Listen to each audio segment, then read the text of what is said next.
session to questions from the floor. But I wanted to start with Rhoda, because Rhoda, I met you before I met anybody else on this panel. You may not remember that, but it is so. And as long as I've known you, you have been advocating for the use of gender as an analytical tool to help help us to make sense of Caribbean history. And because the first paper I heard you present really was a history paper, and it's become so widely used now by graduates and undergraduates. And you did this as a deliberate intervention strategy. So it seems to me that the project of writing gender into academic discourses and disrupting the dominant systems of knowledge and methodologies started before even you began to think of formalizing a discipline at the UWI. So tell us how you became involved and why you have been so passionate about this. Wow. Thank you very much, Verene. Well, I think that I was one of those persons who, from very early, developed a feminist consciousness. And I ask you to excuse me because I'm having a little sinus episode. Sorry. So I think since I was very young, I had a strong sense of justice.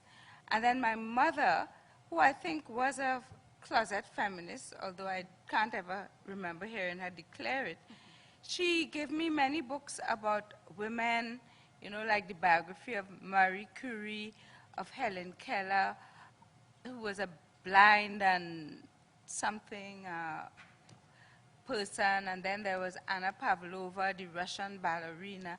And I think maybe she was trying to tell me something. But anyway, I grew up with this feminist consciousness, and I strongly remember when I was told at about age 3 that I couldn't drive down the hill in my scooter without a shirt.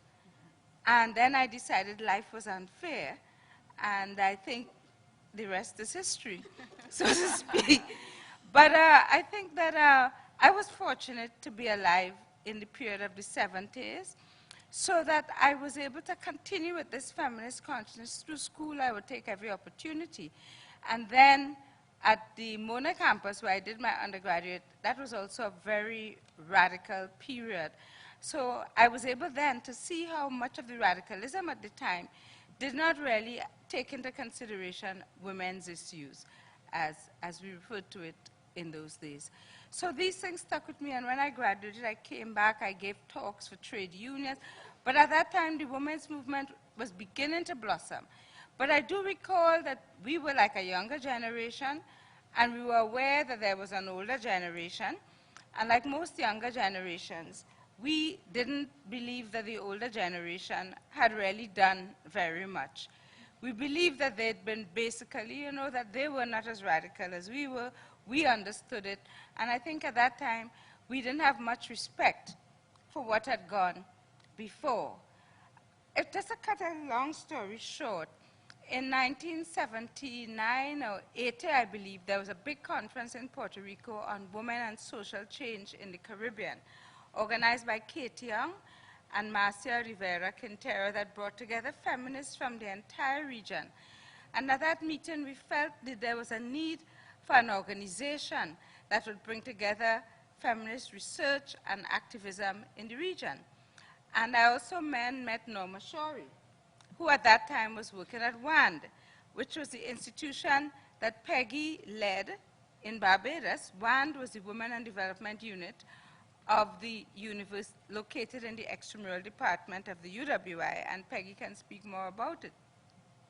Anyway, no sooner had I got back than I got a message from the Peggy Antrobus.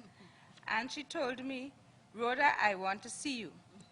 And she paid for me to come to Barbados. That was the first time somebody had paid for me to go somewhere. I didn't know that world existed. I stayed at Fairholme. It was a little hotel in Worthing. And Peggy told me, I'm writing a proposal to the principal at Cave Hill to introduce a program of women's studies, and I want you to write the discussion paper. Okay. And I think that was how it started. which means this segues nicely into my question to Peggy then. I want to know, Peggy, and I think the audience would like to know, what motivated you to intervene and to want to establish a formal program? What was the landscape like at the time that made you want to do this? Well, I want to go back a little bit because I knew that this was going to be an incredible experience this afternoon, because in a sense it's the first time that Rhoda, myself, and Joycelin have actually had a conversation about the different places from which, is this okay? Put it closer, Peggy. Our different starting points. But I want to use Rhoda's presentation to introduce myself, because whereas Rhoda was a very early feminist, I never knew anything about feminism until I was 40. Never even heard the word, and certainly I did not have any kind of consciousness of that life was unfair. In fact, I thought I had it all. I was bright at school, I did well, I won a scholarship, I went to university, got married, had children, you know, and so my life just seemed to be everything, never had any questions about anything. It was only when I started working with women in Jamaica in the context of setting up the Women's Bureau there that I discovered, in fact, something about injustice, and I began to look at myself differently. In working with women like sisters and working class women in Jamaica, I began to see myself very differently. So I was in my 40s when I really started doing this work. And I got into this quite by accident. Lucille Mayer had been appointed by the government of Jamaica as advisor on women's affairs. It was a part-time job because she was then the warden of Mary Seacole Hall. And she was offered a better job, more important job, as director of the Agency for Public Information. And she had to find a replacement. And she turned to me as somebody, not somebody who had any ideas at all about women's rights or had ever been associated with it, but as somebody who could get something done, who could define a job and actually get it done, because that is the work that Lucille knew me to do. I was working with the registrar on the Mona campus, and my job was to make sure that the building program got done in a timely fashion so they didn't have to give the money back to the British government. So I learned how to spend money, how to define a post and spend money, and that's all that Lucille knew about me, and that's all she needed to know, because in fact, the political women in the PNP in Jamaica had a very good idea of what they wanted to do. They didn't need anybody to tell them what to do. They knew what they wanted. They just wanted a functionary. And I just wanted a part-time job. I didn't have any commitment to anything except to my children, because I had a 2-year-old, and I was just getting ready to go back into the labor force, and I thought, I'll just take a part-time job. In fact, I was preparing to be a teacher, because I thought that a teacher was somebody that had these 3 holidays a year, and people would say, now you can go home, and you know, I thought that was my idea of teaching Barbara, that it was a nice job to fit in with family.